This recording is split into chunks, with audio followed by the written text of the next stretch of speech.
Opa, estamos aqui. Escuta, boa tarde só, tá? Pessoal, boa tarde.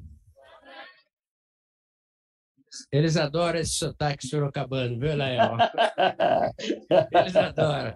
Oi, Lael, Oi. é um prazer tê-lo aqui, agradecer sua presença. Tá Pessoal, ótimo. hoje nós temos o prazer de receber o professor Lael, professor titular, pesquisador titular do Centro Brasileiro de Pesquisas Físicas, tá? E eu vou convidar o professor Nelson Student para fazer a apresentação. Lael, muito obrigado aí. Abraço, prazer, sucesso aí no Abraço. trabalho, hein? Belo projeto, parabéns aí. Obrigado, Léo. Bom dia a todos e a todos. Bom dia, meu amigo Elael. Bom dia, Nelson. Bom dia aí, cara. Prazer. Tudo bem?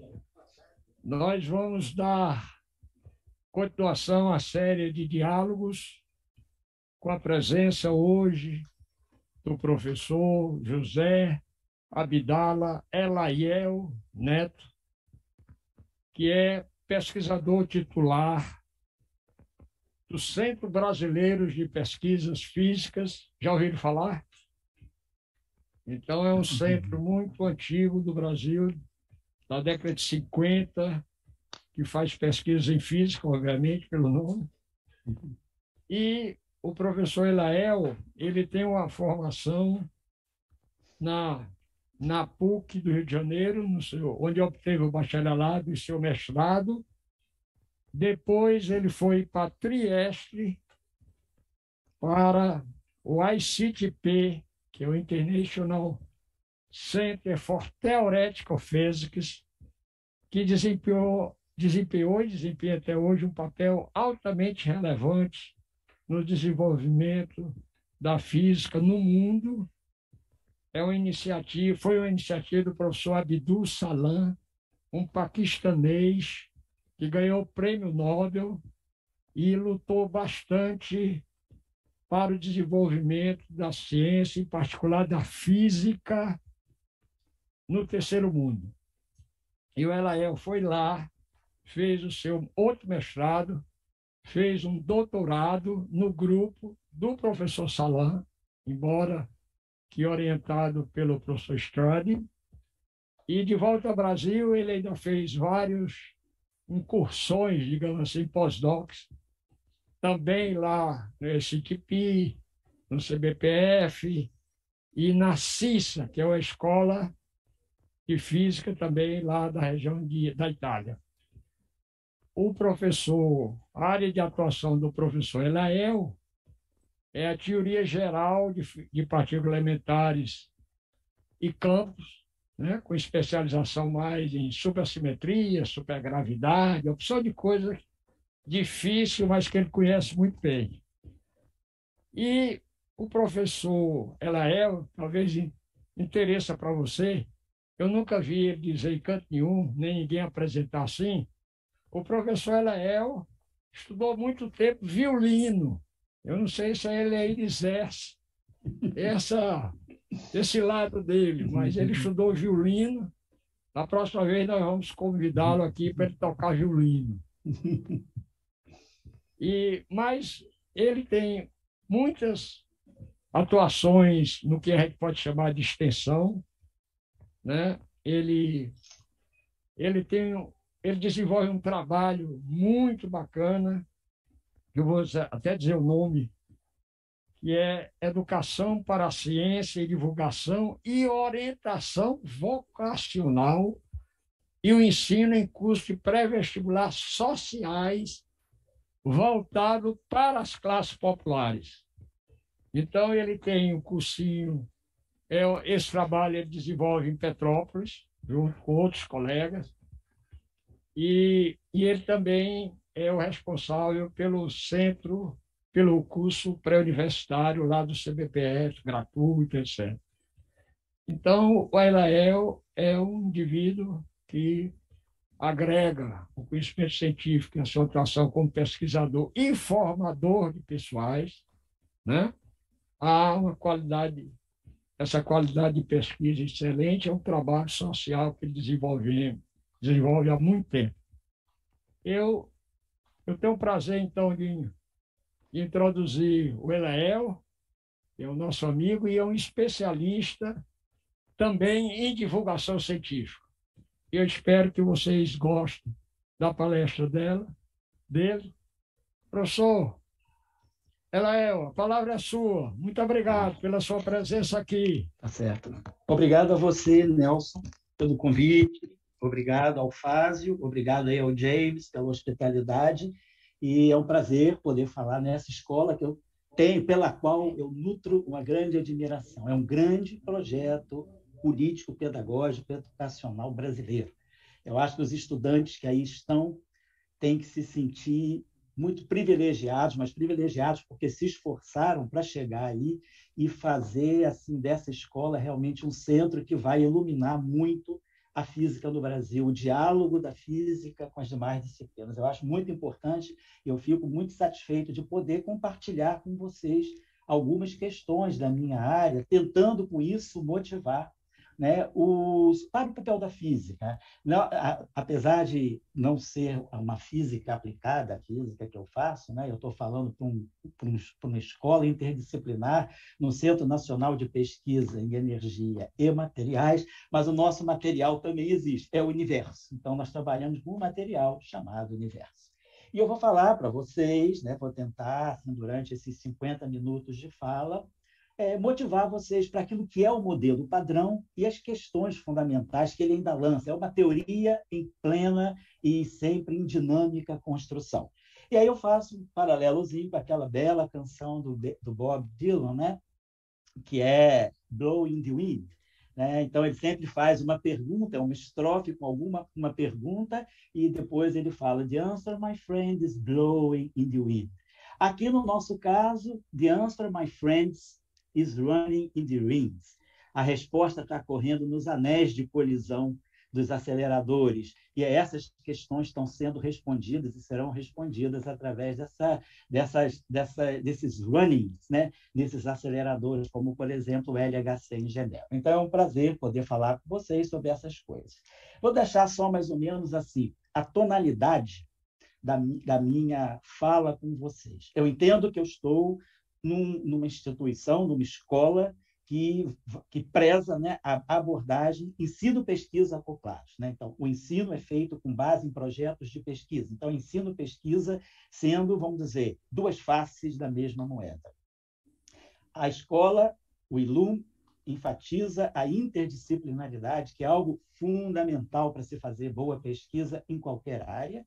E eu sei que eu estou falando para jovens estudantes de física, né, de uma escola que traz uma abordagem interdisciplinar. Então, eu vou me pautar, né, nesses três pilares aqui para ver se a gente consegue estabelecer um bom diálogo. Só para, assim, os estudantes estão chegando, muitas vezes não conhecem muito o que está acontecendo nas fronteiras da física, só para dizer, existem dois modelos padrão da física. O modelo padrão das interações fundamentais, ou também chamado modelo de padrão da física de partículas, que é o nosso objeto de estudo e de debate aqui. E tem um modelo chamado modelo Lambda-CDM, que é um modelo padrão também, só que vai cuidar da cosmologia. Então, tem um modelo padrão para o mundo submicroscópico, que é o modelo padrão da física de partículas. E tem um modelo padrão para o mundo na sua escala macro, né? Na sua escala astrofísica, na sua escala cosmológica, que é o chamado modelo Lambda-CDM. Lambda é o símbolo da constante cosmológica e CDM significa Cold Dark Matter, matéria fria, matéria escura fria. Então, esse modelo é o modelo que trata da cosmologia, vamos dizer, é o modelo hegemônico para descrever a cosmologia nos dias atuais.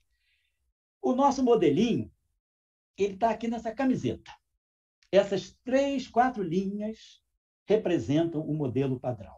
Eu posso dizer, a gente não está aqui fazendo uma contagem cronológica, mas, assim, levando em conta o histórico da construção dessa teoria, ela tem 94 anos. Ela nasce exatamente no dia 2 de janeiro de 1928, quando Paul Dirac submete um trabalho que vai revolucionar a física, e hoje a gente conhece esse trabalho como um trabalho chamado Equação de Dirac.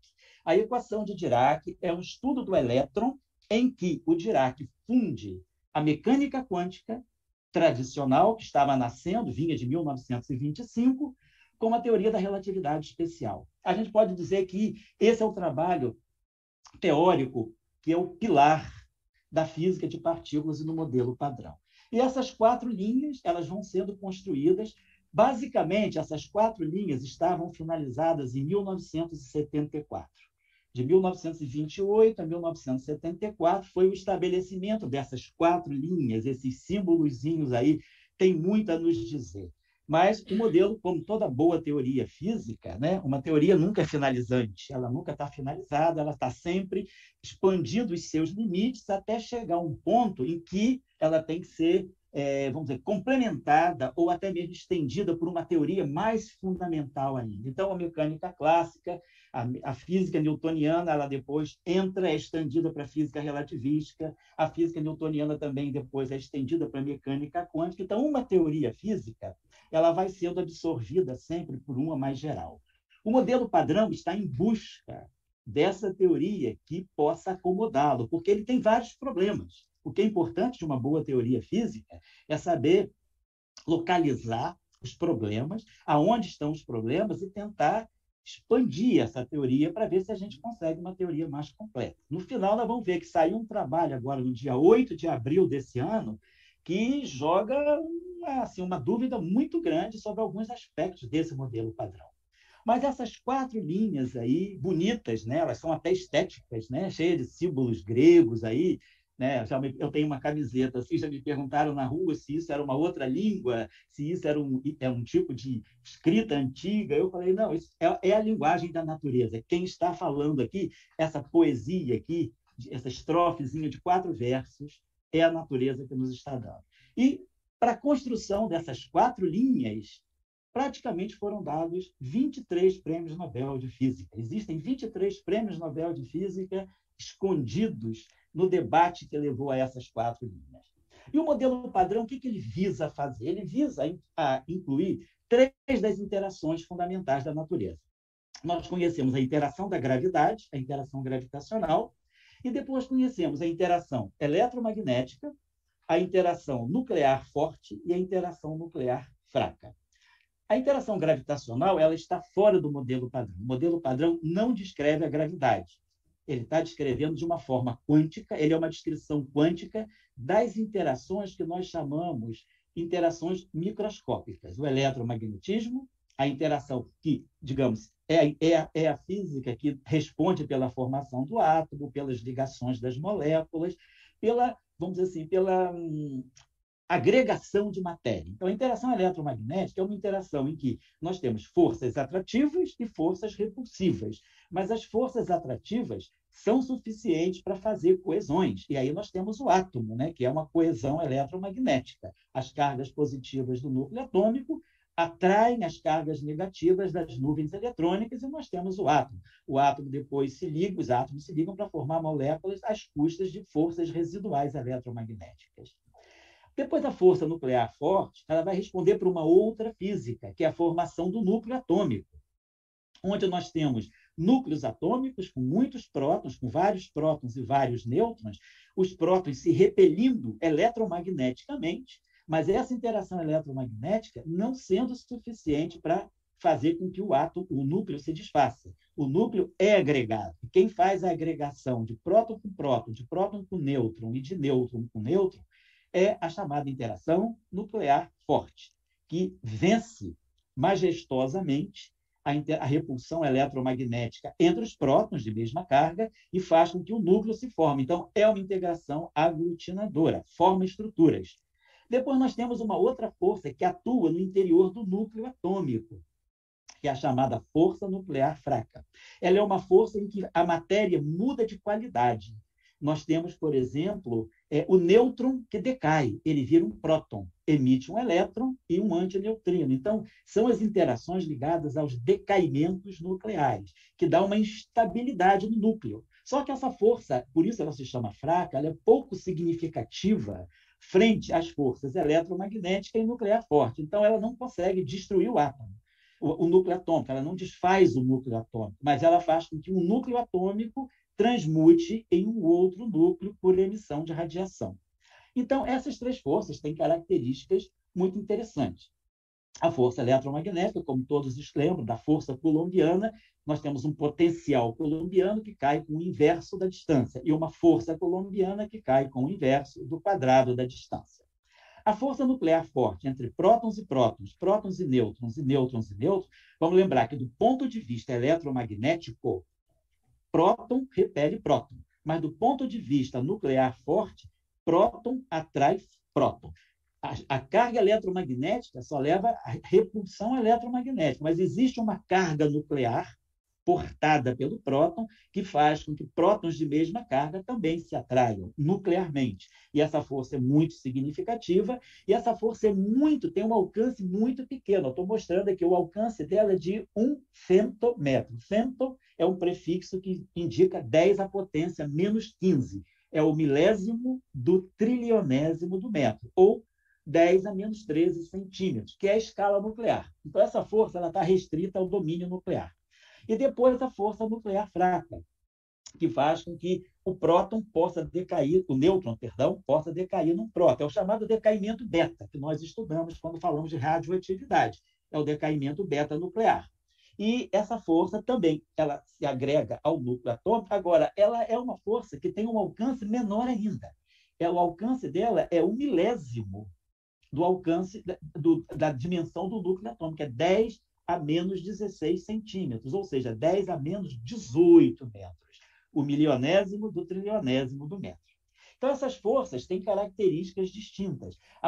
No núcleo atômico, a força dominante é a força nuclear forte, depois é a força eletromagnética, que é cerca de 10.000 vezes menos intensa do que a nuclear forte, e a força fraca, que depois é cerca de 100.000 vezes mais fraca ainda do que a força nuclear forte.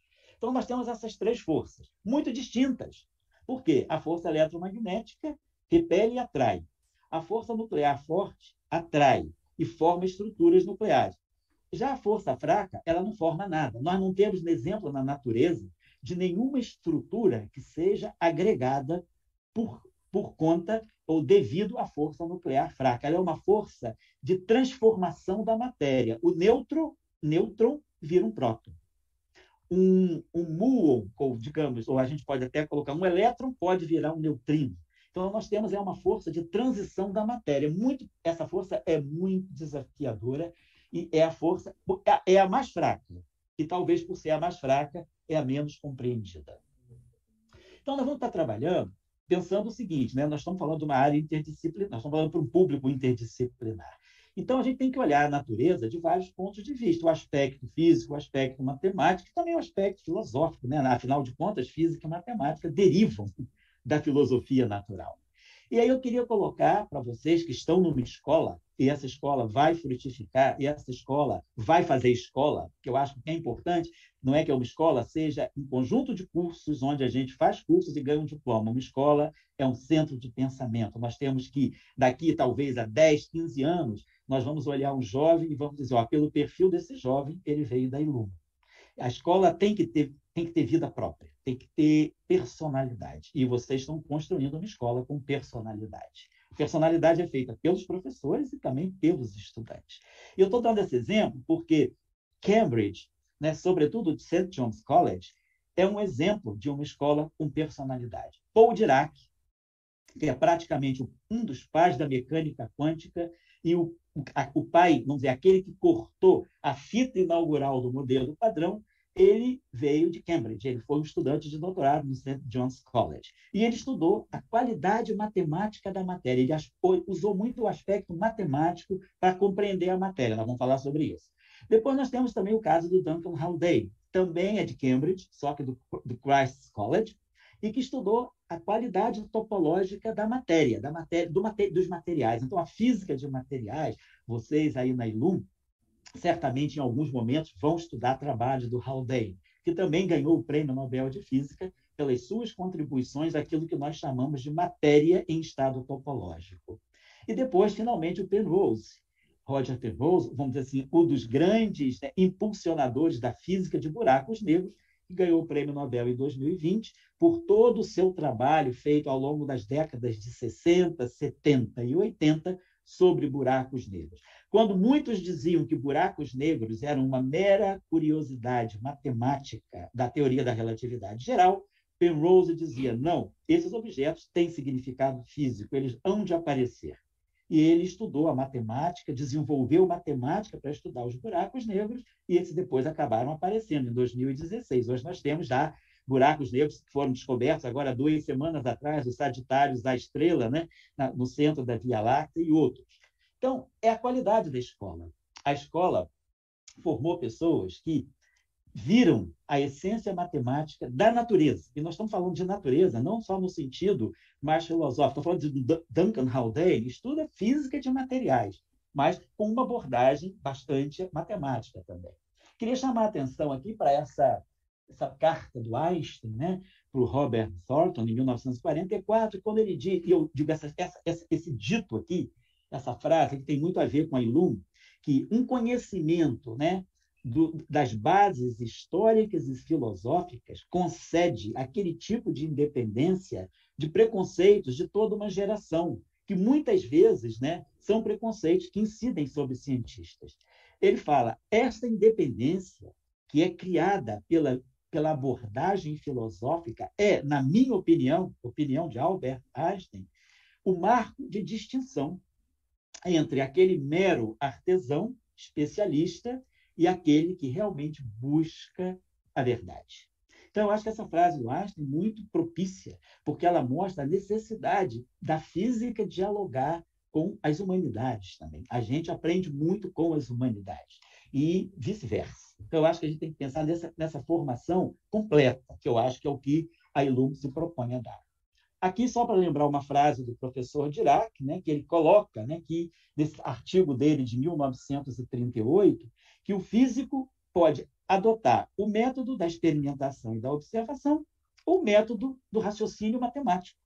São 2 métodos legítimos de se fazer ciência. Vamos dizer, um método, talvez um método mais empiricista e um método mais deducionista.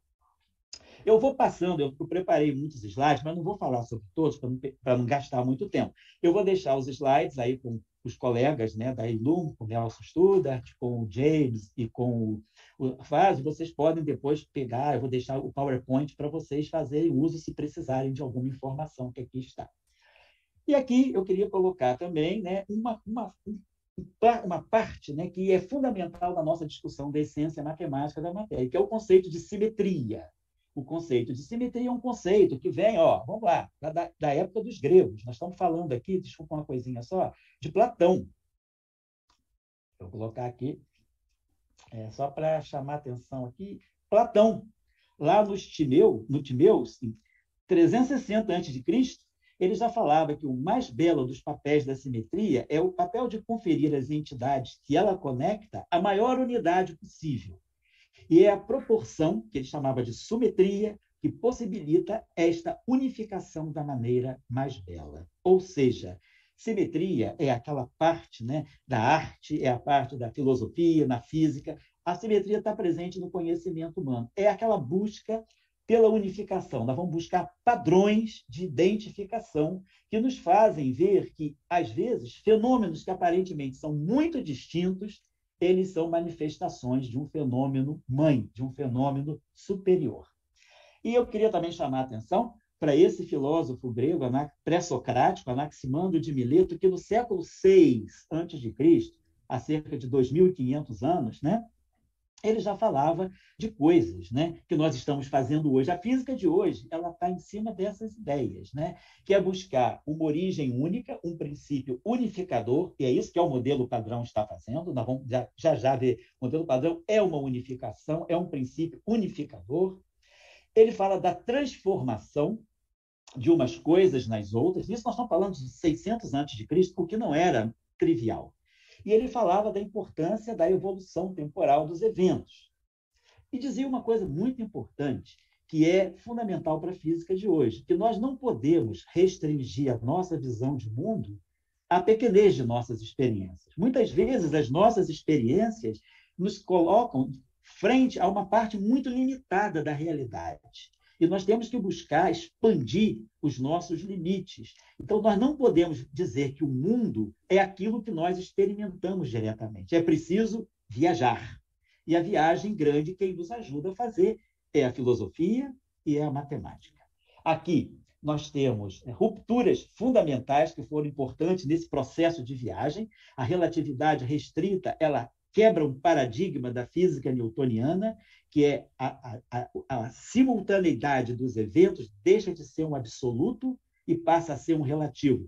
Dois eventos que são simultâneos para um observador podem não ser simultâneos para outros observadores. Então, a simultaneidade deixa de ser absoluta e passa a ser relativa. A relatividade geral nos tira da geometria euclidiana e nos leva para uma outra forma de ver a geometria do universo, que é a geometria riemanniana.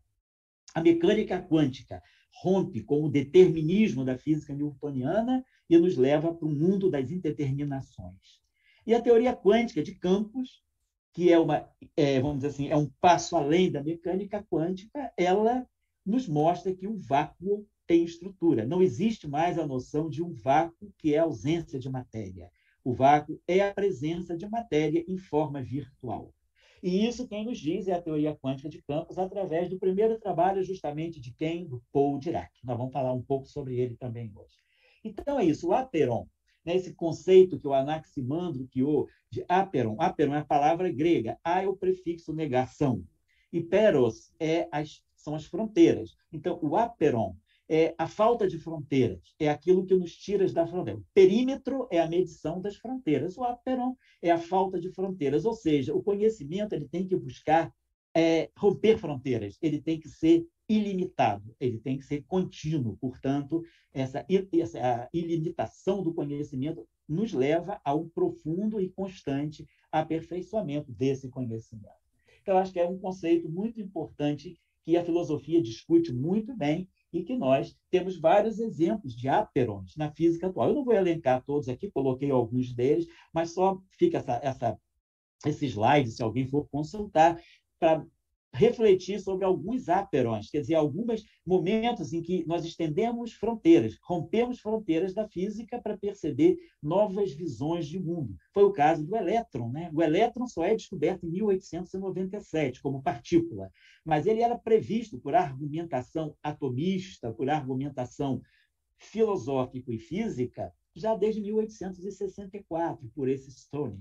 Então, a importância do pensamento, né? A importância da abstração, da filosofia, de buscar entidades sempre mais elementares, né? No caso, o elétron, no caso, o quantum de energia, discutido por Planck e por Einstein, depois por Compton. E nós temos vários exemplos de aperons na física, que são momentos em que a gente rompe fronteiras para compreender melhor a natureza. Então, é isso que eu quero dizer. E o professor Dirac dizia que a qualidade matemática da matéria ou da natureza não reside na mera descrição por meio de métodos matemáticos. Ok, a física descreve os fenômenos através da matemática, mas ele diz que a qualidade matemática da matéria ela está na capacidade da matemática de fazer previsões de resultados que só serão comprovados a longo prazo. E nós vamos ver isso ao longo aqui da nossa discussão, que a matemática possibilitou com que a física fizesse previsões de grande alcance, com 100 anos de antecedência, com 50 anos de antecedência, com 30 anos de antecedência. Então, a essência matemática da matéria, vocês podem ler, eu deixo essas 3 referências que eu acho que todo estudante de física ou de matemática, de estudante em geral, que busca conhecimento, deveria ler, que é a relação entre a matemática e a física, é um Proceedings da Royal Society de Edimburgo, publicado em 1939, o artigo é de 38. A evolução do quadro dos físicos sobre a natureza e depois o desenvolvimento da concepção de natureza por físicos. 3 artigos muito interessantes, descritos por Dirac em diferentes fases da sua vida, mas que nos fazem ver um Dirac menos físico-teórico, ou talvez muito físico-teórico, por estar nesses 3 trabalhos sendo muito filosófico. São 3 trabalhos, vamos dizer, do filósofo Paul Dirac. Paul Dirac, que foi um físico-teórico e um físico-matemático também. É muito interessante ler, sobretudo, o primeiro artigo, a relação entre a matemática e a física, quando o professor Dirac diz isso, que a matemática é um jogo no qual os matemáticos inventam as regras. A física é um jogo do qual as regras são dadas pela natureza. E ele fala, o que é interessante é que as regras da natureza parecem ser as mesmas regras matemáticas como os matemáticos as conceberam. Então, essa convergência, né, o jogo da matemática e o jogo da natureza, eles acabam convergindo. Isso, né, eu acho que vocês que estão fazendo um curso onde tem também uma inserção boa de humanidades, vocês vão acabar discutindo muito com os professores de história e filosofia, né, que é justamente essa discussão, né, do que realmente é a natureza e dessa convergência, né, da filosofia sendo a base, né, da física e da matemática. Esse Dirac que está falando isso é um Dirac pitagórico, é um Dirac platônico, né? É um Dirac que buscava sempre ler os números que a natureza nos está dando. O Dirac sempre dizia que é preciso ler a matemática da natureza porque ela vai nos levar aonde os aparelhos físicos, os telescópios, os microscópios, os aceleradores, os detectores, ainda não conseguem nos levar. E aí eu queria deixar uma lista de físicos interessantes que trabalharam muito a abstração matemática e o papel que a abstração matemática significou para a física através dessas pessoas. Descartes, Newton e Leibniz, no período da chamada Revolução Científica, né, dos séculos XVI e XVII, Laplace e Poisson, nos séculos XVIII e XIX, Maxwell, no século XIX, James Clerk Maxwell, Einstein e Weyl, no século XX, também Dirac e Wigner, no século XX, e entre o século XX e o século XXI, Abdul Salam, que o Nelson já falou no início, Steven Weinberg, Frank Wilczek e Edward Witten. Eu coloco Wilczek em vermelho porque eu sou fã dele. Se vocês quiserem ver alguém que faça divulgação científica fantástica, que fale das coisas mais difíceis da maneira mais abordável possível, vocês podem procurar na internet vídeos e material sobre Wilczek, Frank Wilczek. Então, nós temos várias abordagens na descrição da natureza pela física, né? Discutir os aspectos filosóficos, os aspectos mais ligados a experimentos e aspectos empíricos, e depois o aspecto que eu digo que é importante, que tem tudo a ver com a Ilum, que é o aspecto da interdisciplinaridade. Aqui eu gostaria de citar também para vocês, vamos estar trabalhando, estudando humanidades dentro do curso, esse belíssimo trabalho, esse livro, né, do Maurice Merleau-Ponty, que é um filósofo da ciência francês que viveu apenas 53 anos, mas que deixou uma obra muito linda. E esse livro dele, chamado A Natureza, foi um curso que ele deu no Collège de France, e na segunda parte do livro ele estuda a ciência moderna e a ideia de natureza. Então, ele faz um trabalho muito interessante sobre o significado da mecânica quântica. Então, eu acho que é muito interessante. Fica a sugestão desse autor para uma eventual leitura no período de férias, né? Ou então, se alguém quiser complementar um trabalho mais filosófico, essa obra ela é disponível na internet. Bom, depois, Wigner fez um trabalho fundamental também, assim, exaltando, né? Colocando em destaque o papel das simetrias nas teorias físicas. E aí eu estou chamando outros autores, Schrödinger, sobre sempre o papel da simetria. O papel, o que é a simetria, na verdade, para um físico, né? Aqui eu já falei um pouco da parte histórica, a simetria começa lá com Platão, no Timeus, e a simetria hoje, para nós em física, né? Ela é aquela parte é a nossa visão de mundo em que nós vamos procurar buscar regularidades em objetos que aparentemente são muito distintos. O elétron é distinto da antimatéria, do positron, mas eles vêm de uma simetria, tem uma simetria que os liga. O próton é distinto do nêutron, mas tem uma simetria que os liga. E, às vezes, conhecendo uma partícula e as leis de simetria a que ela obedece, nós podemos descobrir novas partículas. É como se nós dessemos apenas uma parte do todo, e aí, conhecendo as leis de simetria que governam essa parte, a gente consegue construir o todo. Então, esse é o papel da simetria, sobretudo em física. A partir de poucos dados, a gente conseguir chegar a dados que, num primeiro momento, estão ocultos, ou seja, fazer previsões. Então, Einstein usa fortemente o conceito de simetria entre espaço e tempo quando ele escreve a sua Teoria da Relatividade Especial no trabalho célebre de 1905. Depois, em 1915, ele retoma esse conceito de simetria numa forma mais generalizada e escreve a Teoria da Relatividade Geral, da qual saem as ondas de gravidade e saem os buracos negros, descobertos 100 anos depois da teoria. E aqui fez um papel fundamental, eu queria chamar para essa mulher, M. Noether, uma super grande matemática, que materializou o projeto da simetria em física. O que a M. Noether nos deu como seu legado foi que uma parte da física, da matemática, da álgebra, chamada teoria de grupos, né, ela é fundamental para o exercício da simetria em física. E o que a M. Noether nos deu foi uma receitinha muito interessante, que é isso aqui.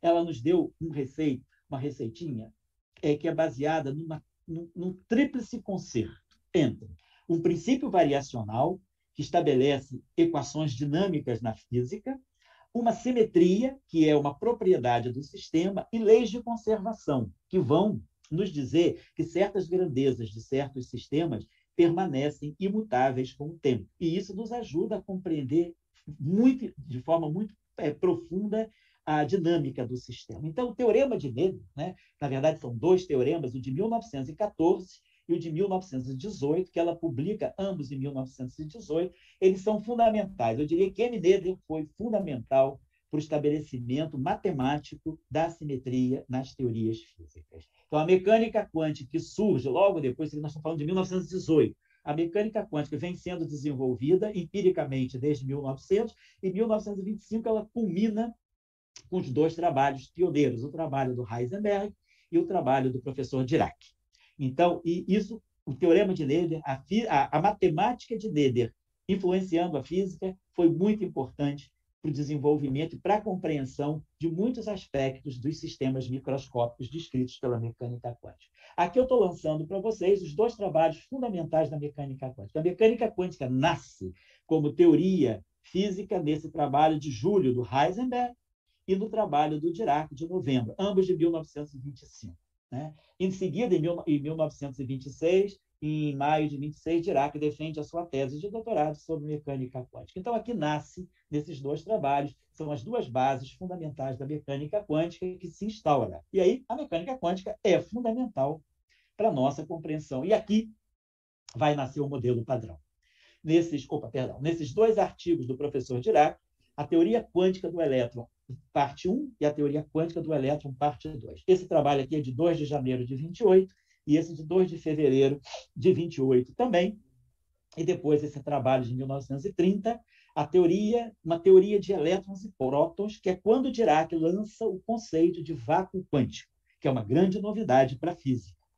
Bom, então aqui Dirac, nesses dois trabalhos iniciais, ele funde a mecânica quântica com a relatividade especial. E, com isso, nós, através de uma descrição simultaneamente quântica e relativística do elétron, a gente faz a previsão, ele faz a previsão da antimatéria. Agora, o que eu queria chamar a atenção para os estudantes é esse aspecto histórico, que Dirac, com essa teoria, era uma teoria, vamos dizer assim, evolucionária, porque ele interpretava soluções matemáticas que qualquer físico jogaria fora por serem, vamos dizer assim, no senso comum da física, soluções sem significado, soluções espúrias, e ele dá uma interpretação, acreditando na importância da matemática na natureza e na física, ele reabilita essas soluções ditas espúrias e interpreta como antimatéria. E aí ele entra em um turbilhão, vamos dizer, hoje a palavra que a juventude usaria seria, ele é cancelado. Ele começa a ser cancelado por Heisenberg. Heisenberg escreve 2 cartas ao Pauli. Numa das cartas, ele diz que o capítulo mais triste da física moderna é e permanece sendo a teoria de Dirac. E depois, ele fala que aquela teoria, hole theory, o Dirac chamou a teoria dos buracos. Esses buracos ele interpreta como uma antimatéria. Ele fala que a teoria dos buracos leva a tipos de horror, né, que vão perdurar enquanto nós não compreendermos o que a alta energia significa. E Dirac dá um significado para a alta energia no trabalho que ele escreve em 1929, mas que é publicado em 1930, sobre uma teoria de elétrons e prótons. Então, é importante a gente ver também que a crença do Dirac no papel da compreensão atomista, da compreensão matemática da natureza foi fundamental para que ele continuasse vamos dizer, nessa vibe, e com isso a antimatéria foi descoberta 2 anos depois, em 1932, um ano depois desse segundo trabalho aqui dele de 31, que é quando ele prevê, nesse trabalho de 31, publicado nos Proceedings da Royal Society de Londres, ele prevê a existência de novas formas de matéria. Quem são essas novas formas de matéria? A antimatéria e a matéria que tem carga magnética, ou seja, o monopolo magnético. Ele faz essa previsão. Então, acho muito importante. E, assim, conhecimento de história é importante. Esse trabalho aqui de 1894, anterior ainda à descoberta do elétron, Pierre Curie, que é um grande físico, ele falava da possibilidade de que houvesse na natureza cargas magnéticas. E Dirac retoma essa discussão agora de posse, né, de todo o ferramental teórico que a mecânica quântica lhe concedia. Então, está nascendo aí o modelo padrão. E aí Heisenberg vai estudar com a mecânica quântica e com a ideia de simetria, ele vai estudar o núcleo atômico, porque em 1932 o nêutron foi descoberto. Então, até 1931, nós tínhamos apenas o elétron, o próton e o fóton, que é a partícula de luz, proposta em 1923 por Compton. Em 1932, aparece a antimatéria prevista por Dirac em 31 e aparece o nêutron. E aí, Heisenberg vai estudar o próton e o nêutron e propõe uma simetria que nós usamos abundantemente até hoje. Aqui um outro passo importante do modelo padrão, esse trabalho do Enrico Fermi, que é quando ele lança uma teoria para descrever as interações nucleares fracas, ou seja, aquelas interações dos decaimentos nucleares. Ele lança uma teoria. E aí eu deixo um pouco de história, como a teoria se desenvolveu. Bom, então eu queria colocar o seguinte, nós fechamos os anos 30 com um modelo padrão em germinando. A teoria eletromagnética se desenvolvendo, a teoria nuclear forte se desenvolvendo e a teoria nuclear fraca se desenvolvendo. Nos anos 40, nós temos descobertas que foram fundamentais para cacifar essas teorias, que eram meras teorias, eram curiosidades, vamos dizer assim, matemáticas que estavam surgindo. A descoberta dos mesons π, também feita pelo brasileiro César Lattes, junto com Moore-Headworth e Aline Powell, e depois o belíssimo trabalho do Gardner com o César Lattes, que foi a produção de mesons π em laboratório. Aqui os mesons π foram descobertos in natura por eles, e aqui os mesons π foram produzidos em laboratório. Lembrando que os mesons π haviam sido previstos, teoricamente, em 1934, nesse trabalho do Igor Tamm, um físico da ex-União Soviética, e pelo trabalho do japonês Hideki Yukawa. Então, 13 anos depois, 12, 13 anos depois, os mesons π são descobertos, a partir de formulações baseadas em simetria. Então, aqui eu vou passando, que são curiosidades que eu acho que nesse momento não são tão importantes. E aqui um novo passo importante na década de 50, que foi a descoberta de uma nova qualidade da matéria nuclear, que nós chamamos de estranheza. A estranheza é como se fosse uma carga elétrica, não é a carga elétrica. Da mesma forma que uma partícula tem o que a gente chama de números quânticos, massa, spin, carga elétrica, ela tem também uma qualidade nuclear que os físicos chamaram de strangeness, estranheza, porque essas partículas eram estranhas no sentido que elas apareciam e elas duravam muito mais tempo do que se esperava que elas durassem. Então, partículas estranhas. E isso aí é uma qualidade da matéria nuclear, vinda também associada a uma simetria, que é uma simetria chamada simetria de estranheza. Então, nós estamos começando a cada vez mais, através do conceito de simetria, compreender a qualidade da matéria. Eu estou caminhando já para falta um terço para terminar a fala. O Eightfold Path, quer dizer, o caminho múltiplo, né, o caminho óctuplo, foi um formalismo também matemático desenvolvido por dois físicos, Murray Gell-Mann e o outro físico russo, né? Os dois físicos... Yuval Niemann. Como? Yuval Niemann. Niemann, isso, Niemann, exatamente. Niemann e Gell-Mann, ambos físicos, né? Vamos dizer, israelenses, independentes. Obrigado, Nelson. independentemente, desenvolveram esse formalismo chamado Eightfold Way. O que é o Eightfold Way? Eles descobriram, matematicamente, perceberam que, na natureza, as partículas que têm interação nuclear forte, dentro do núcleo atômico, nós temos o próton e o nêutron. E aquela simetria de 1932 do espinho isotópico do Wigner, ela foi generalizada por eles para uma simetria mais ampla. Então, eles falaram o seguinte: então, o próton e o nêutron, eles não estão sozinhos no núcleo atômico. Existem outras estruturas, outras partículas subnucleares. Aqui são as partículas sigma, as partículas cascata, a partícula lambda, que são parceiras do próton e do nêutron. Elas são muito instáveis, elas se formam e decaem, mas elas aparecem. E ele percebeu que havia uma regularidade matemática. Essa figura aqui é uma figura matemática que coloca as partículas nesse plano aqui, nesse esquema bidimensional, né? Nesse hexágono, e as partículas, elas têm uma localização, cada localização delas nesse plano está dando as características quânticas dela, indicando como elas interagem. E aí está aqui, Gelman e Niemann propuseram essa chamada teoria do Eightfold Way. Isso é baseado numa estrutura matemática chamada grupo unitário tridimensional. É o grupo SU3. Vocês vão estudar isso num curso de álgebra linear, por exemplo. Então, esse Eightfold Way, ele é a estrutura matemática que está por trás, né? É o bastidor desse fenômeno físico que acontece no mundo subnuclear, que são essa chamada simetria gerada por dois números quânticos, a estranheza e a carga elétrica. Então, é um plano bidimensional, é um plano, né, com duas coordenadas, a coordenada das cargas elétricas e as coordenadas das estranhezas, e as partículas se agrupam nessas estruturas regulares. Claro, dentro do núcleo atômico, elas não estão bonitinhas assim. Isso é o que está no papel. Nós sabemos que, e a partir dessas partículas, outras foram previstas. Por exemplo, essa partícula ômega menos, ela não existia antes da previsão. Conheciam-se essas partículas em azul. A simetria foi gerando as partículas que depois foram aparecendo. Então, esse é o papel da simetria. Você dá uma parte do sistema e você acaba descobrindo o sistema todo, né?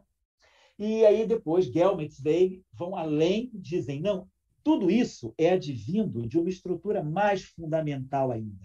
Existe um SU3 por trás desse SU3, uma outra estrutura matemática SU3, e eles identificaram os quarks. Falaram, mesmo o próton e o nêutron, todas essas partículas que estão nessas figuras não são elementares. Elas são compostas de partículas, subpartículas mais simples, que são os quarks. Então, eles preveem, e aí eu estou falando do atomismo 2.500 anos depois, porque isso é o que Anaximandro, Leucipo, Demócrito, os pré-socráticos diziam, a natureza é feita de estruturas muito fundamentais. E eles chegam à previsão matemática dos quarks.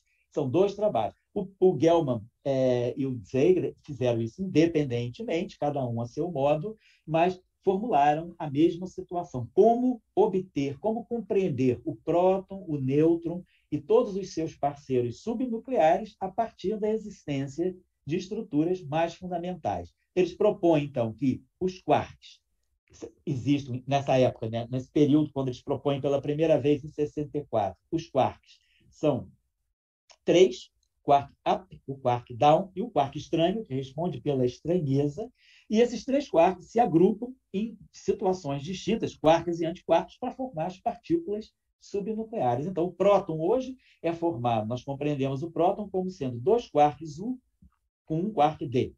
Compreendemos o nêutron como sendo dois quarks D e um quark U. E outras partículas como sendo U, D e S. Então, existem partículas formadas de três quarks e partículas formadas de um quark com um antiquark. São os baryons e os mesons.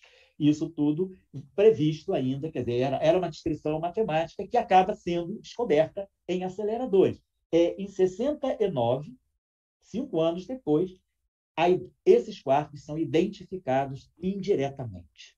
Então, temos aí essa grande previsão também. E aí nós estamos chegando, né, ao momento final do modelo padrão.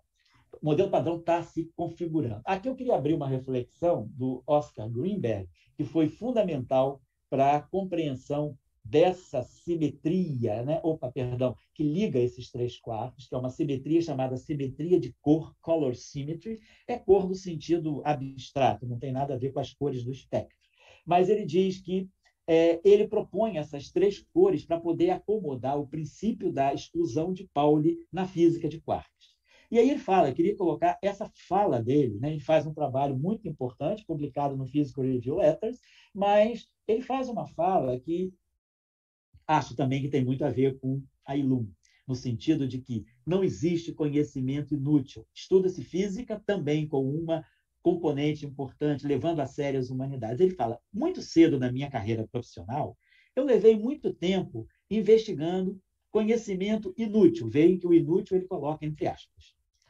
A compreensão de uma estatística quântica que não ocorre na natureza. Ou seja, ele estava estudando coisas que sabidamente não estavam na natureza. Mas aqueles estudos me levaram a conceber a ideia dessa qualidade chamada cor dos quarks, um conceito que acabou se provando muito útil, né, para compreender a física dos quarks. Então, isso é o exercício intelectual, o exercício mental, o exercício da abstração para se prever novas fronteiras onde a física não chega. Então, a gente precisa estender os domínios e depois os experimentos vão chegando lá e comprovando, sim ou não, né? Ou aqui, então, o modelo padrão, basicamente, é isso aqui. Ele responde pelo elétron com seu neutrino, o muon com seu neutrino, o tau com seu neutrino.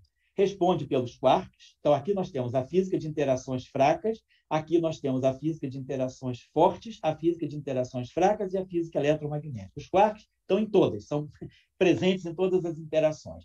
E aqui os chamados mediadores das interações. Aqui nós temos o fóton, que é o quantum de luz, o quantum, né, de energia eletromagnética, o quantum de radiação eletromagnética, e o muon, que também é uma espécie de um primo mais robusto do elétron, 200 vezes mais pesado, mais massivo do que o elétron. Então, essas partículas aqui, mais o bóson de Higgs, descoberto em 2012, formam o material do modelo padrão. Está tudo aqui. Está tudo aqui. Então, isso é o modelo padrão. Ele vai responder pelas interações eletromagnética, nuclear forte e nuclear fraca. São interações distintas? Sim.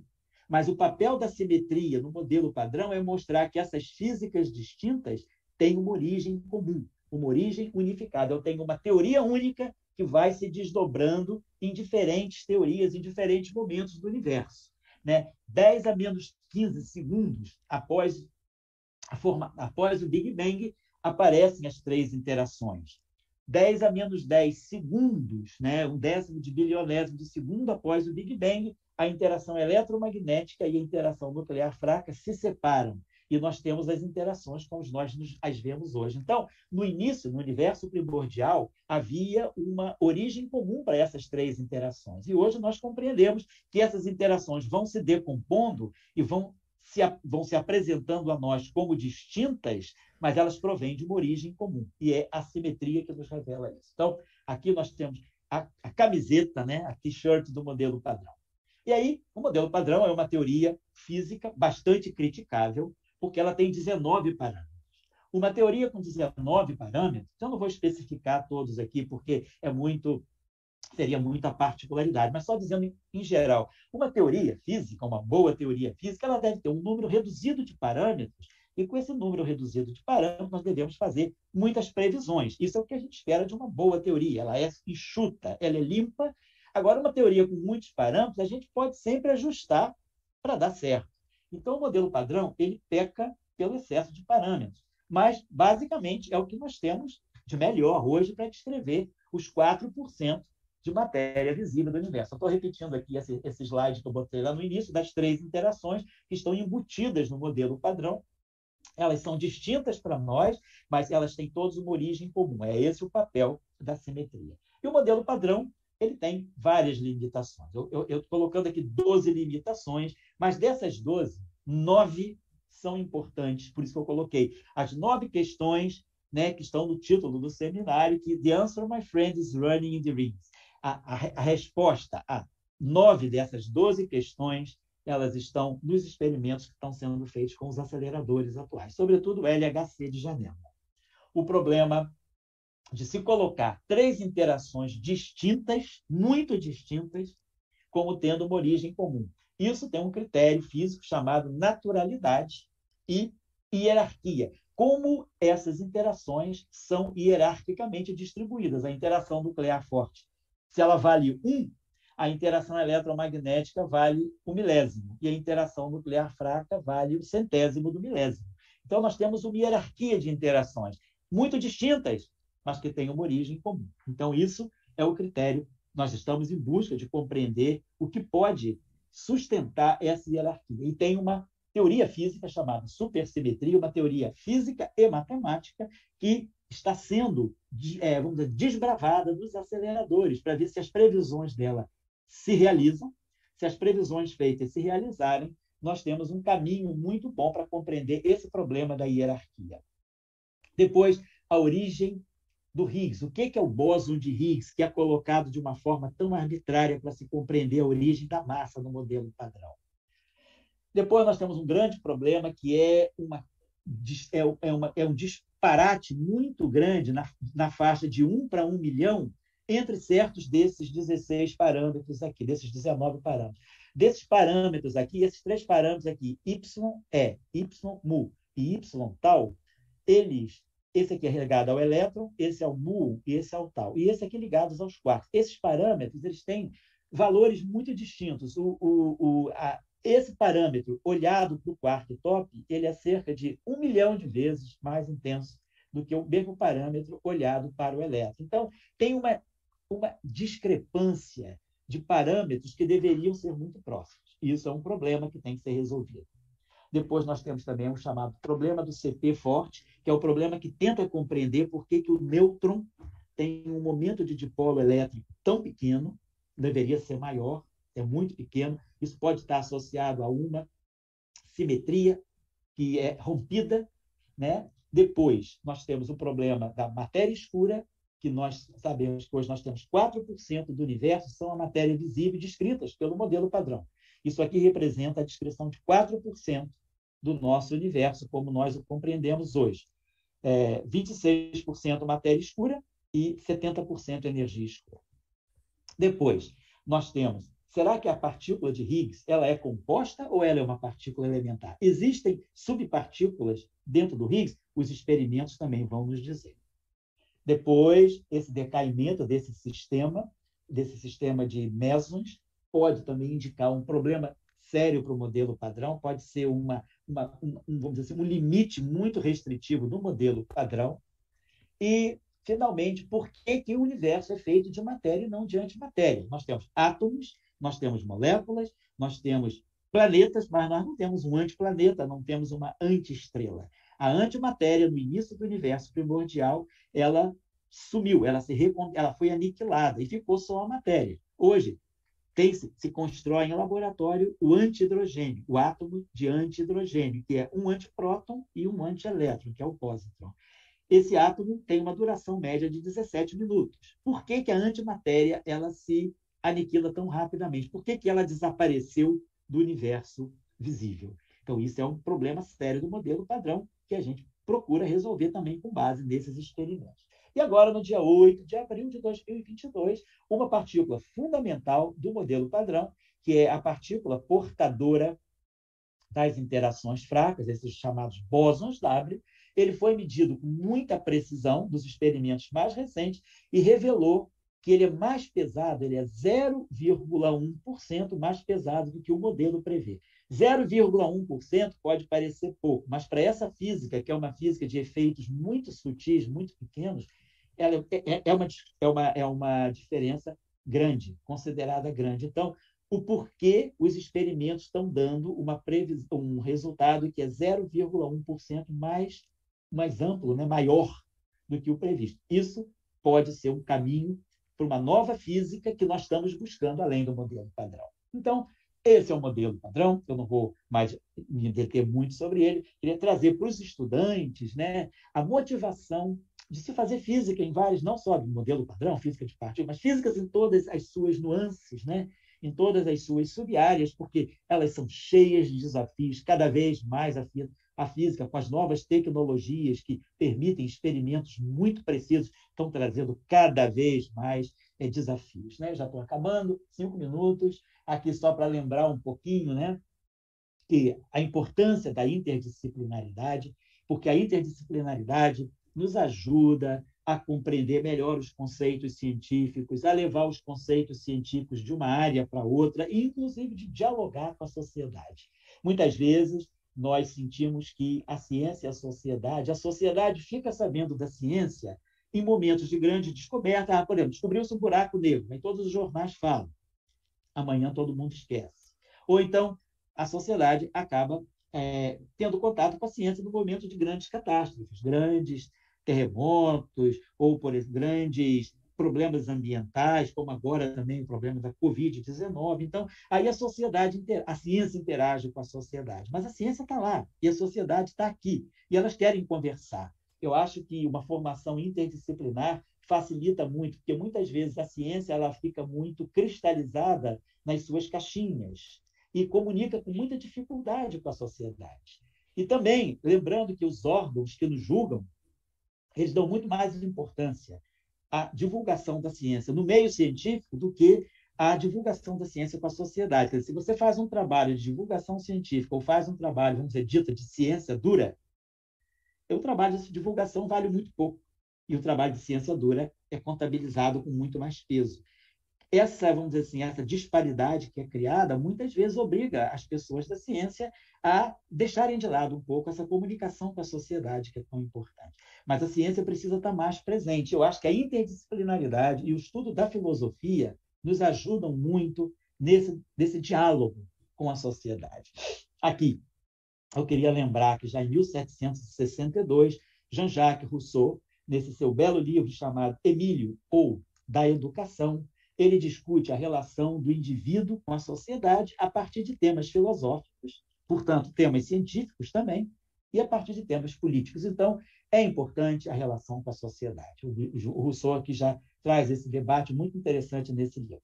Depois, em defesa da ciência, vocês, estudantes, né, de uma escola como o ILUM, vão estar conhecem, eu conheço, nós todos conhecemos negacionistas que estudaram, não estamos falando de pessoas iletradas, não. Nós estamos falando de pessoas com ensino de 3º grau, nós estamos falando de pessoas com renda econômica muito alta, que negam a ciência. Tem todos os benefícios da ciência.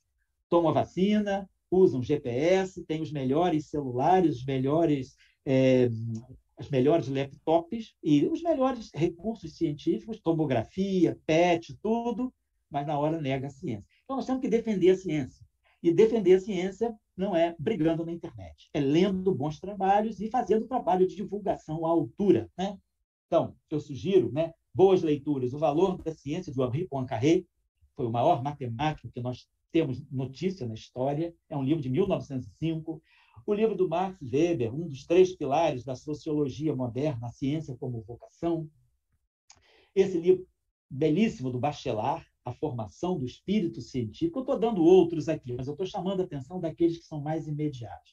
Esse livro do Bachelard, de 1938, é excelente. A Formação do Espírito Científico tem tudo a ver com esse debate que nós estamos tendo ainda de negar a ciência. O livro do Kuhn, do Thomas Kuhn, A Estrutura das Revoluções Científicas, esse livro eu já trago para o ensino médio. O Nelson falou que eu trabalho há 28 anos com pré-vestibulares sociais, e eu faço questão de debater várias reflexões, algumas sessões de capítulos desse livro, chamado A Estrutura das Revoluções Científicas, do Thomas Kuhn, que faz com que o cidadão consiga perceber a importância do processo científico. Depois, esse livro do Penrose, O Caminho para a Realidade, e esse livro do Nuccio Ordine. O Nuccio Ordine é um filósofo e um historiador italiano, e esse livro dele é fantástico, A Utilidade do Inútil. Ele mostra como estudos científicos que eram considerados inúteis na época que estavam sendo feitos, hoje são vitais para o progresso da humanidade. Então, esse livro é fantástico. Se alguém quiser presentear um negacionista com uma leitura abordável, agradável, simpática, tão simpática como o autor, o Nuccio é uma pessoa, sim, aquele italiano simpaticíssimo. Leiam esse livro, A Utilidade do Inútil. Eu acho que esse livro ajuda a converter mentes anticientíficas em mentes científicas.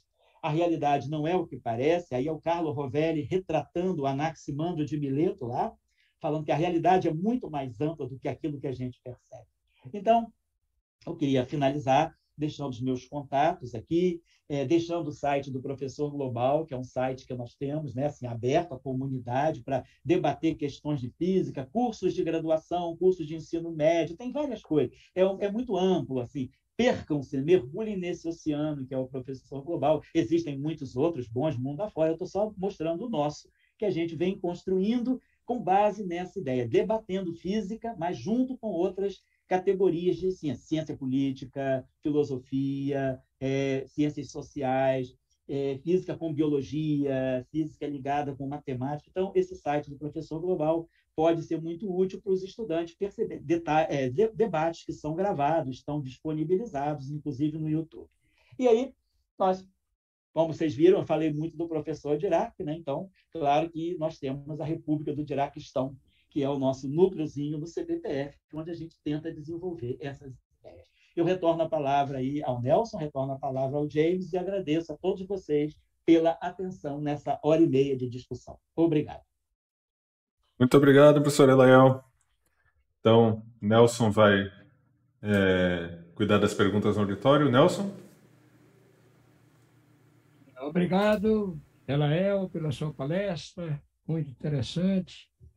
Nós gostamos bastante. Você, no final, falou, mas o grupo lá do CBPF do Elael, como vocês viram, é a República do Diraquistão. E eu tive um grande prazer na minha vida, que eu fui uma vez embaixador do MNPF no Diraquistão. Né? Então, a República realmente funciona, né? Então, só um comentário antes de passar para as perguntas. O Wilczek, que ele citou e que eu concordo, quem quiser ver o último livrinho dele aí sobre física de divulgação, eu tenho, posso emprestar, com direito à devolução, obrigação. Ele tem, eu acompanho ele nas redes sociais, no Twitter.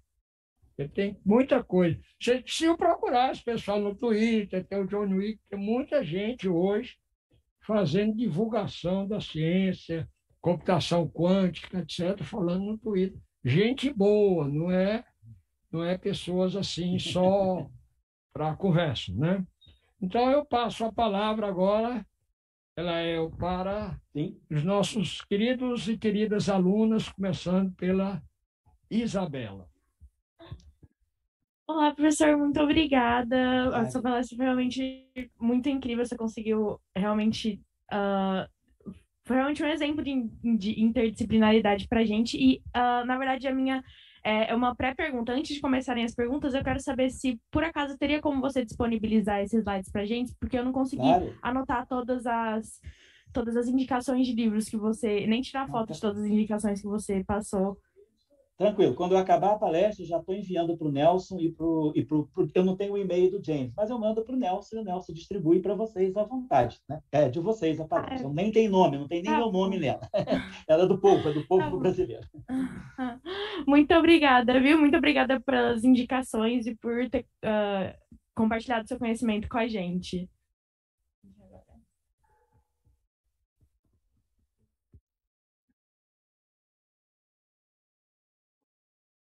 Boa noite. Boa noite, já é boa noite, quase boa noite. Boa tarde. Boa tardinha, boa tarde. Boa tarde, né, ainda.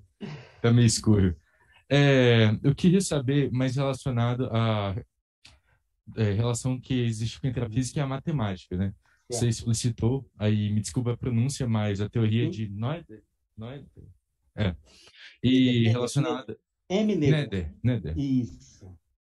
Relacionada ao desenvolvimento da física de Dirac e tudo. A gente também conhece a relação entre o cálculo e a seguinte construção da física de Newton e tudo. Eu queria saber se, em relação a esses dilemas em aberto da física atualmente que você demonstrou, se existem teorias e pessoas buscando explicações e inovações na própria matemática a fim de explicar, né, esses problemas. Sim. Como é que é o nome? É Daniel? Gabriel. Sim, Gabriel, e já antes, né?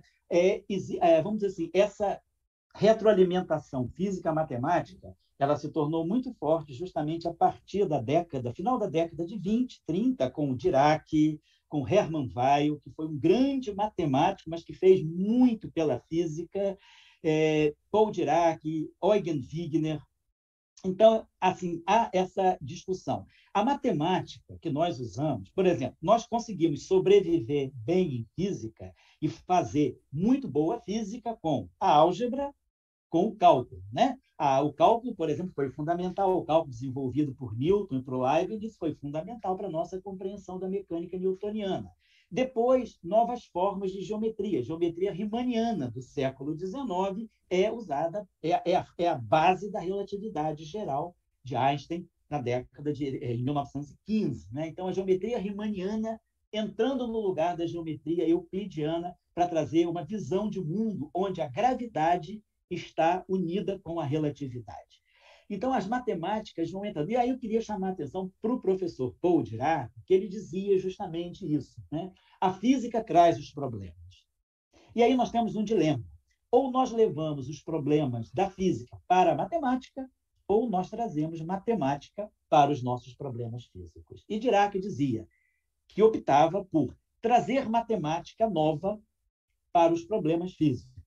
Com que base? Ele dizia, parece que a natureza converge, os jogos da natureza, né?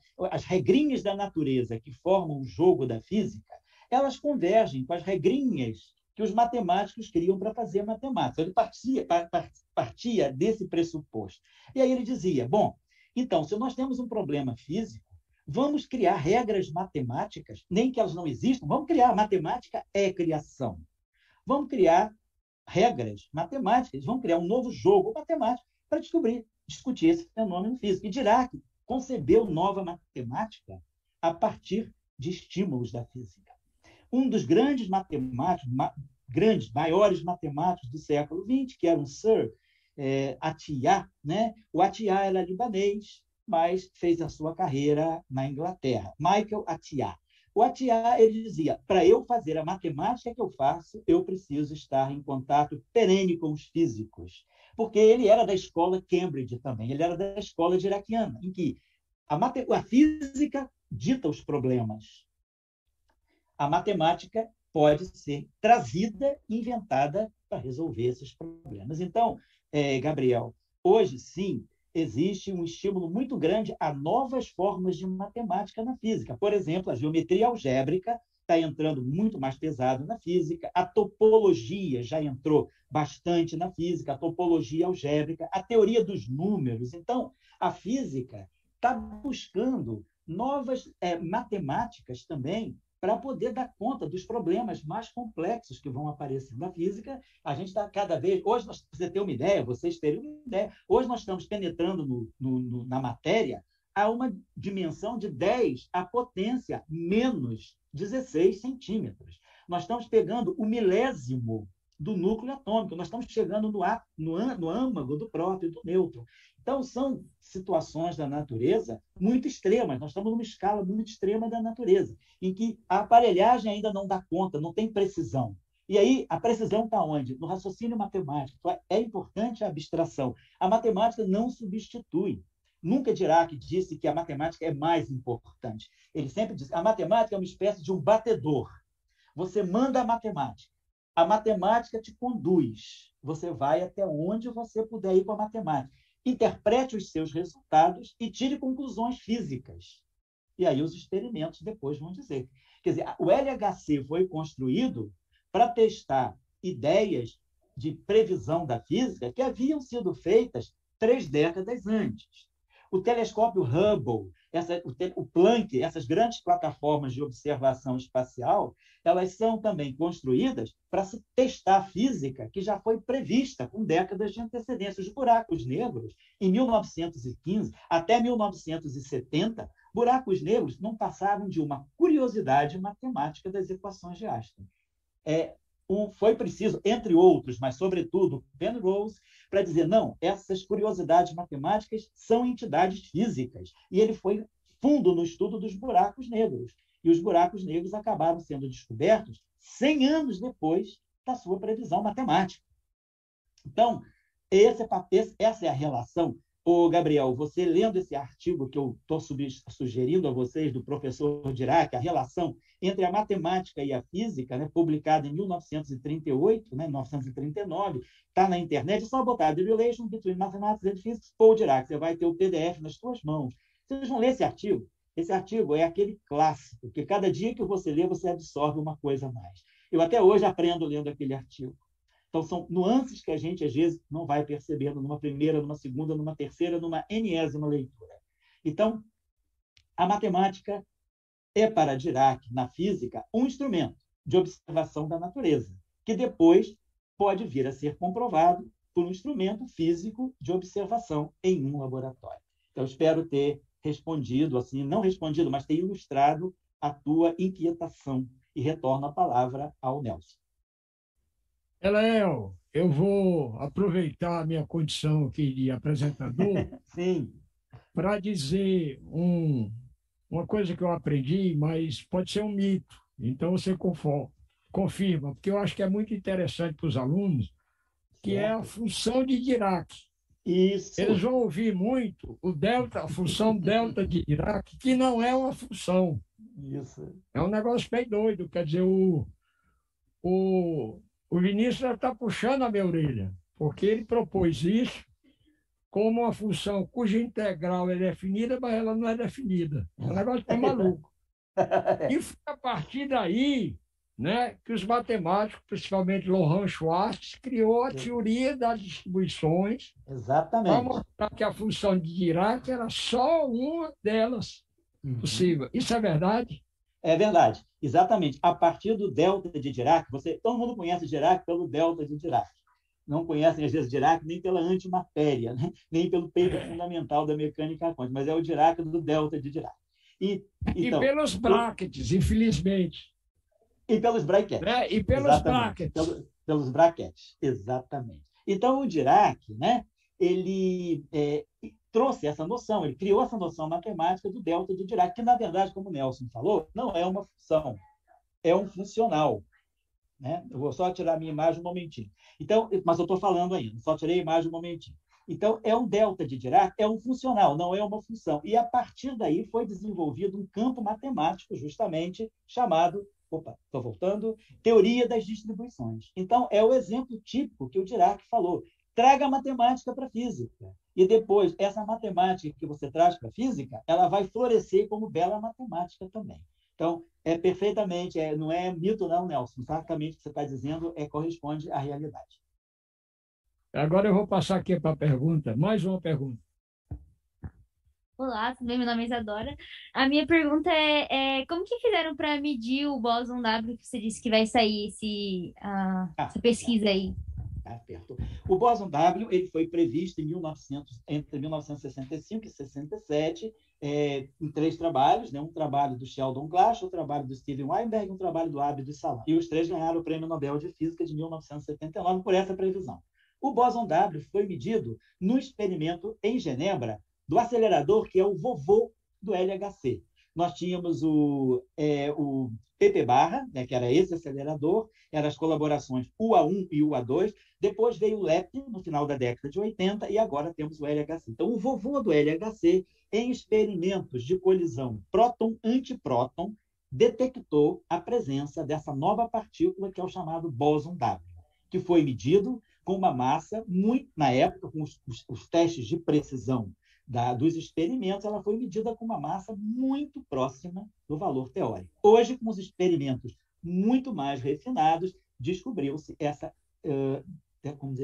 esse desvio de 0,1% a mais. Quer dizer, ele parece ser 0,1% mais massivo do que a teoria previu. E isso pode ser, por que 0,1% de discrepância com a teoria? Tem física aí. Pode ter nova física aí. E a estatística dos experimentos diz que isso é uma constatação verdadeira. Passou pelo teste do famoso 5 sigma. Já é uma descoberta, não é um indício científico, é uma descoberta. Isso, então, mas agora, não é novo, essa discussão não está sendo aberta a partir desse experimento. Esse experimento confirma algo que vem sendo feito já há cerca de 40 anos, que é vamos procurar uma física mais fundamental do que o modelo padrão. O modelo padrão, como eu mostrei para vocês, ele tem 12 a 13 problemas sérios, problemas existenciais do modelo, como toda boa teoria física. Nenhuma teoria física é perfeita, é completa. Agora, a gente convive com as imperfeições da teoria. Só que buscamos uma teoria que seja mais completa do que essa e que possa suprir a essas, vamos dizer, entre aspas, deficiências da teoria. Então, Isabela, esse é mais um resultado recente, de 8 de abril, publicado agora, que confirma que temos, sim, que caminhar na direção de compreender qual é a física que está nos bastidores do modelo padrão. Então, isso se chama nova física além do modelo padrão. Retorno a palavra ao Nelson. Ela é uma pergunta aqui do Marcos. Olá, tudo bom? Foi muito boa a palestra, obrigado. E eu queria perguntar se esses problemas com o modelo padrão, em especial esse com o bóson W, se você acha que existe perspectiva de algum passo na direção do que o Stephen Hawking chamou de teoria de tudo, que fosse unificar o modelo padrão com a relatividade e tudo isso. Sim, Marcos, né? Marcos. Um dos passos, quer dizer, nós temos vários caminhos além do modelo padrão. A gente fica numa encruzilhada olhando para onde eu vou. Eu vou para o norte, para o sul, para o leste ou para o oeste. O modelo padrão está no centro e eu tenho que procurar o meu caminho. É norte, é sul, é leste, oeste, é nordeste, é sudeste, é noroeste, é sudoeste. Para onde eu vou? Estou perdido. Então, nós temos hoje, basicamente, 8 caminhos além do modelo padrão. Aproveitando aí, fazendo a analogia com os 8 caminhos da iluminação do Buda, né? Então, são sempre 8 caminhos que a gente está buscando.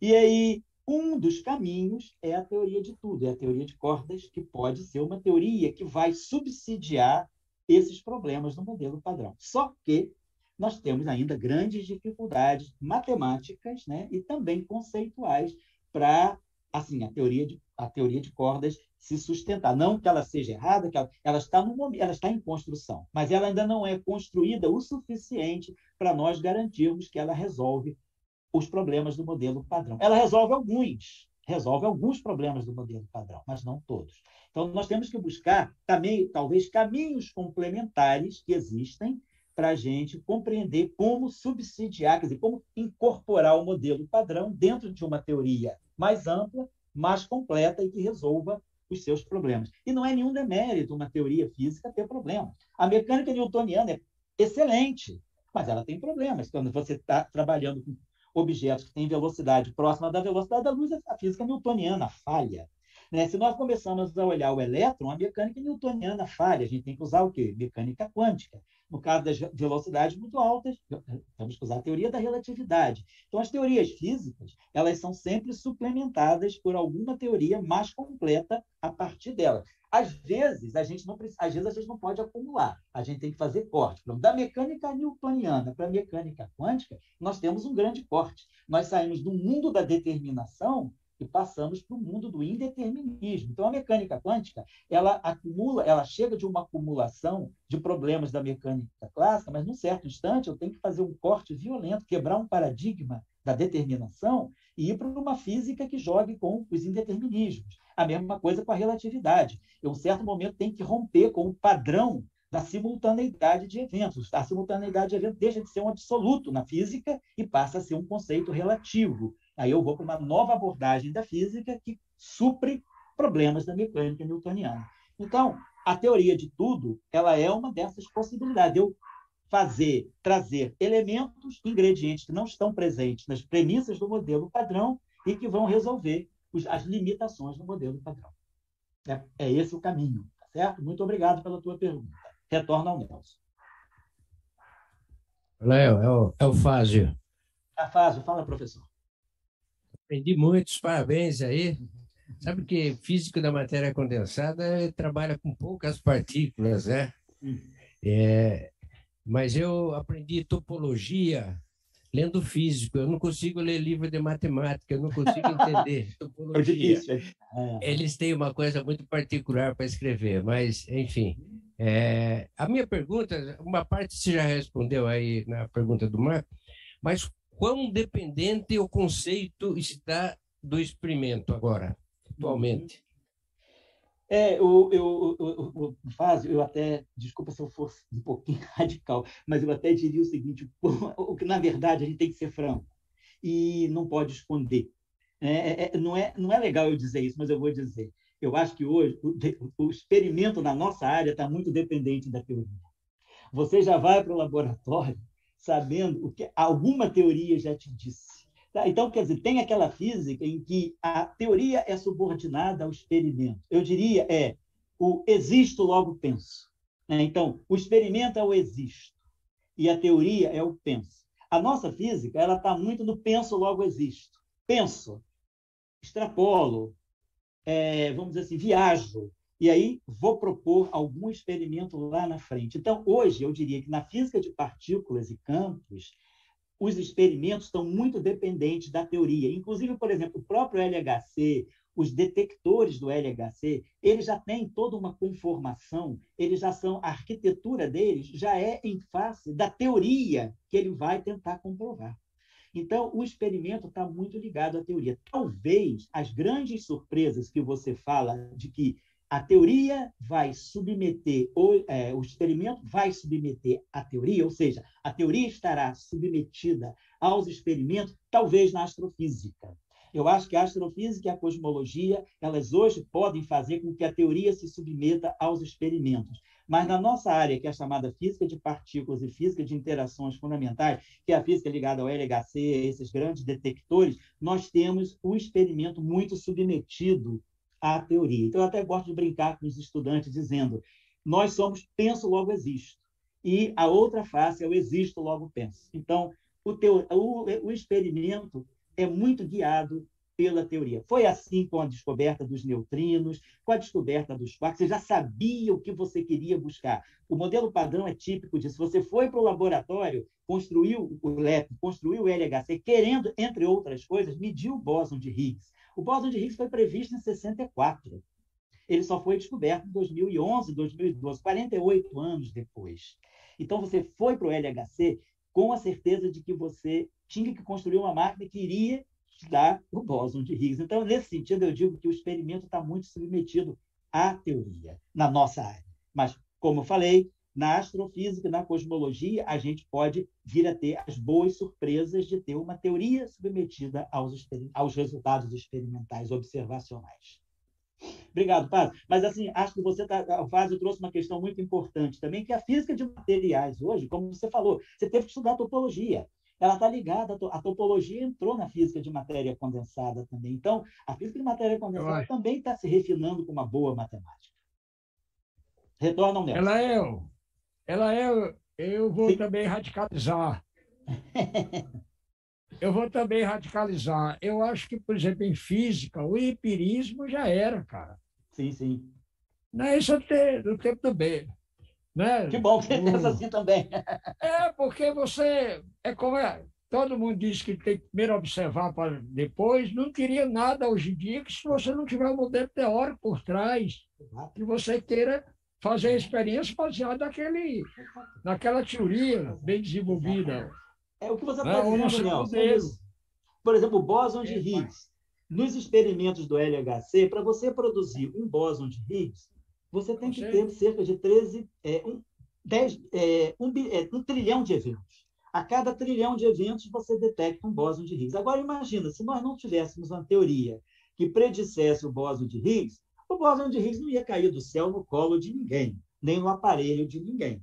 Você tem que, vamos dizer assim, alfinetar a natureza para ela produzir o bóson de Higgs. Se ele existe, se a teoria está certa, ele vai aparecer. Então, é isso. Esse sentido, o empirismo, nesse sentido, ele não está dominando a física. A gente tem, vamos dizer, o deducionismo. Você deduz as coisas, e, claro, é importantíssimo construir experimentos e ir para o laboratório testar. A física é, sim, uma ciência também experimental, né? Mas não é só experimental. Vamos criar um debate aqui com o Nelson, entendeu? Mas não podemos esquecer que a experiência é o juiz da verdade. Isso. Claro, então é que os alunos aqui eles podem fazer uma confusão, né? Então, senão deixa até de ser ciência, né? Como você falou muito bem da matemática, etc. Mas quando eu fiz a pergunta, foi aquela pergunta, né? Vamos buscar, como é que eu vou fazer mais? Vou fazer um LHC maior, de um raio maior, com uma energia maior, um free electron laser para o experimento, etc. Nesse sentido, que poderia trazer o experimento, né? Porque a teoria em si, se não tiver o experimento, ela não serve.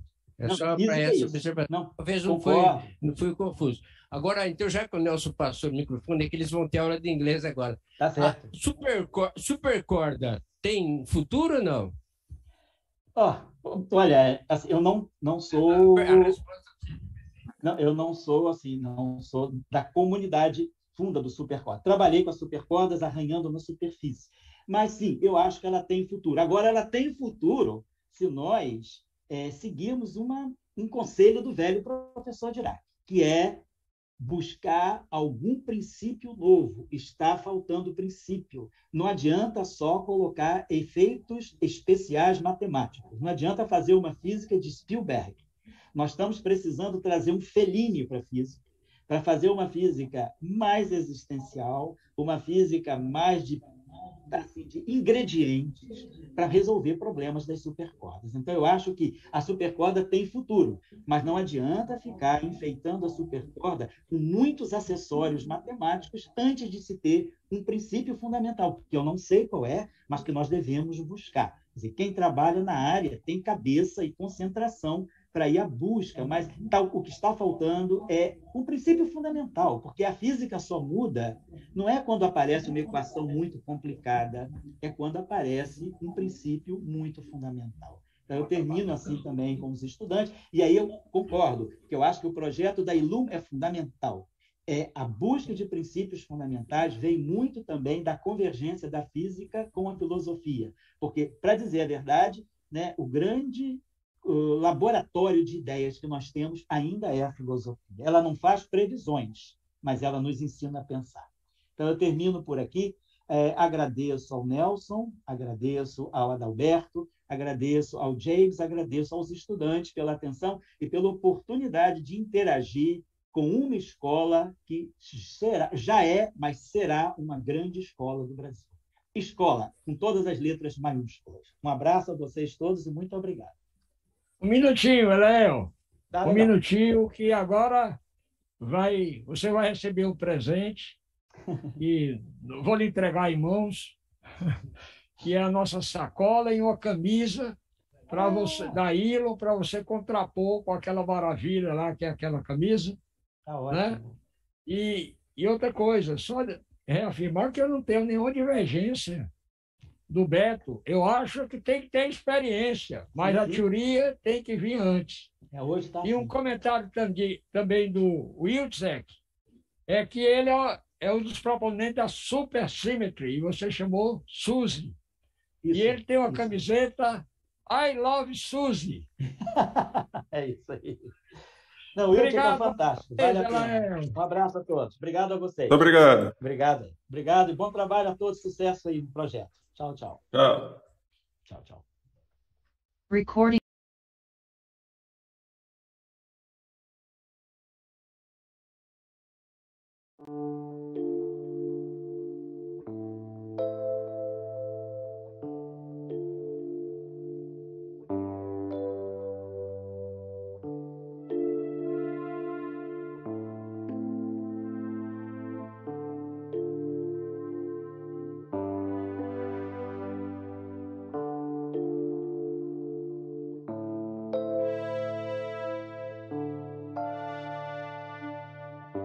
Muito obrigado pela audiência. Até o próximo Diálogos Ilum na semana que vem.